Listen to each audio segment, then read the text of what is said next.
Here's some guidance on one of the most fascinating studies I've come across, looking at over 10,000 studies easily, is a study that I've come across that's very relevant for exercise and hopefully be very helpful for you in your training.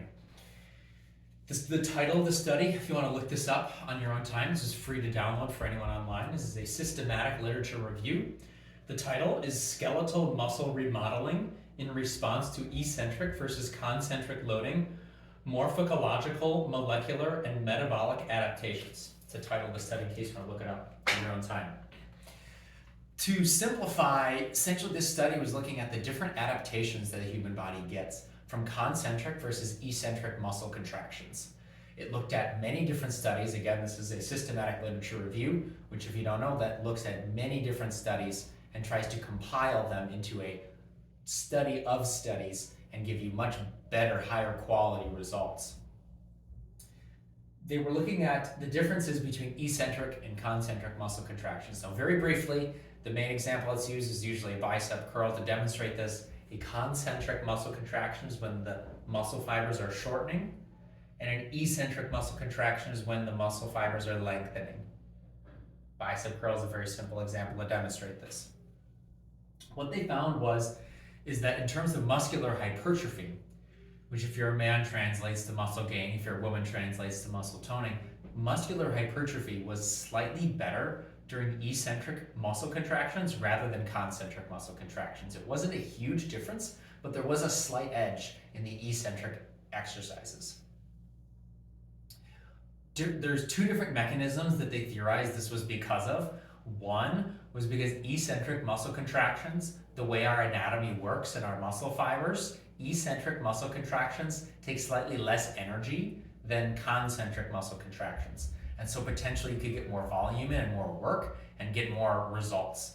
That's one mechanism that was theorized. The second mechanism is that eccentrically we're about 20 to 40% stronger than we are concentrically. The percentage varies by study that you're looking at, but we are definitely significantly stronger eccentrically than we are concentrically. What that means is you're going to be using heavier weights in general with eccentric only muscle contractions or eccentric emphasized muscle exercises. And when you are using heavier loads, you can activate more of the type 2 muscle fibers. These are the fast twitch muscle fibers.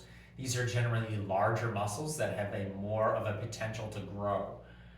So these are the two mechanisms that they theorize why eccentric muscle contractions had a slight edge in hypertrophy over concentric muscle contractions. The second huge insight that I brought from this study, which is probably the most interesting one, is that if you emphasize the concentric versus if you emphasize the eccentric in an exercise, you actually hit different parts of the muscle. And you can actually use this to your advantage to shape your body how you think is most optimal. I can give you an example of this. So if you're going to, this is just one example of a way to isolate or more emphasize the concentric portion of the movement. So in a bicep curl with a band, we're using a concentric contraction and then a fast eccentric, not putting any effort, and the band is also going to kind of do the work for us on the way back. So if you do this and you do a lot of reps like this, emphasizing more the concentric portion, if you do, a lot of reps to really burn it out or get close to failure, what you will start to feel is that the burning sensation is more focused on the bottom part of the bicep and the top part of the bicep, where the attachment sites are. And so what they found with concentric focused exercises like this is that you're going to see more growth in the bottom of your biceps and the top of your biceps if you're really focusing on the concentric. Now, I'll show you another example of a way to emphasize the eccentric. This is called a 2 up, 1 down technique, where I'm going to use both hands to do the bicep curl on the way up, and I'm only going to use one hand to do the bicep curl on the way down, emphasizing the eccentric portion. Now, if you do these, use your other hand to help you up. If you do these for long enough or close enough to failure, just to demonstrate this concept, what you will find is that it's going to be a little bit more focused on the center of your bicep curl, the center of your biceps muscle. That is one of the findings of this study. They found that eccentric muscle contractions more focused on the middle of the muscle and the concentric is more focused on the attachment sites.